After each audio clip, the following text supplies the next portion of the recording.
E aí, turma, tudo bom? Adivinhem qual vai ser o nosso conteúdo do nosso segundo período? Eu já estou aqui com um exemplar do nosso conteúdo, que seria?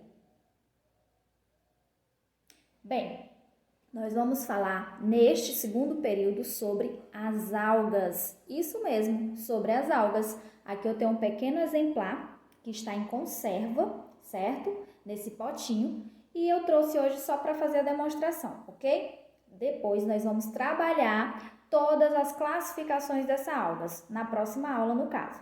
Hoje nós vamos fazer o quê?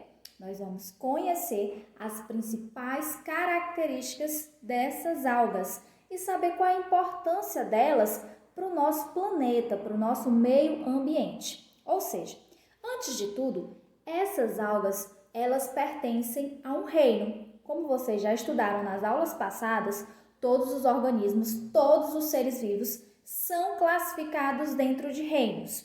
No caso, nós vimos que apenas os vírus é um caso à parte. Como assim? Eles são excluídos, eles não são classificados dentro de nenhum reino, ok? Só para recapitular. As algas, no caso, elas fazem parte do reino protista, ou chamado protoquitista.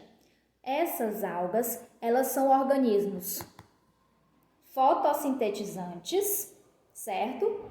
Elas são classificadas ainda como sendo eucariontes, possuem célula completa, e são ainda classificadas como sendo organismos autótrofos. Como assim? Se elas realizam a fotossíntese, assim como os outros vegetais, como as outras plantas, como as árvores, então elas fazem o quê? Conseguem produzir o seu próprio alimento. Então, são classificadas também como seres autótrofos, produzem o seu próprio alimento.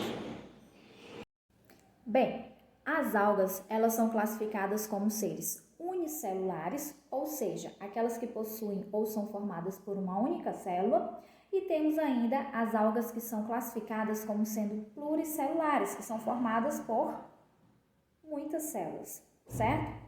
Fora isso, outra característica que a gente deve ressaltar que é bastante importante é que essas algas, elas são o nosso maior produtor de gás oxigênio, de O2 para o nosso planeta Terra.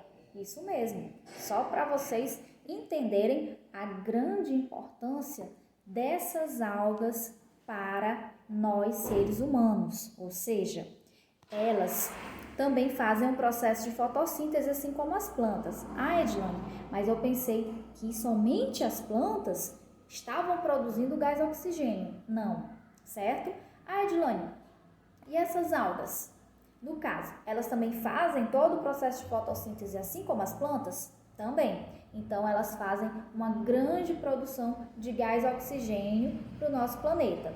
Então, quando a gente diz que os mares precisam ser preservados de toda a poluição que nós seres humanos produzimos, é justamente por conta disso, porque vai estar afetando todo o ecossistema aquático e vai estar prejudicando essa produção de gás oxigênio. Outra característica, as algas, elas são encontradas em ambientes aquáticos, que podem ser rios, lagos, e a grande concentração de grupos bem diferenciados nós encontramos aonde? Nos mares. E elas também são encontradas em ambientes terrestres, em locais com bastante umidade, certo?